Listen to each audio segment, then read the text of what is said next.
में आया खामनेई का Ismail number 2। Quds force chief लेगा हानिया का बदला।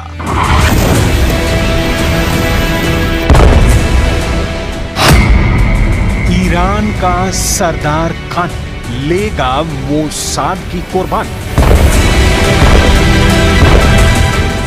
वेस्ट बैंक में इजरायल की मार सभी हदें पार कर गई। आसमान में उड़ते जंगी जेटों ने जेनिन और तुलकरीम को भी तहस नहस कर डाला है।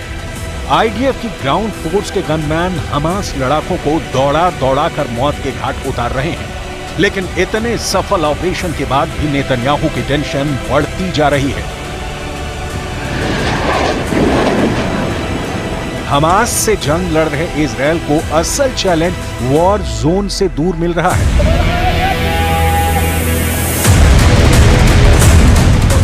नेतन्याहू को टक्कर देने वाला कोई और नहीं, ईरान के सुप्रीम लीडर अली खामनेई, जिन्होंने अपने कमांडर इस्माइल नंबर 2 को इजरायल से बदला लेने का बीड़ा सौंप दिया है।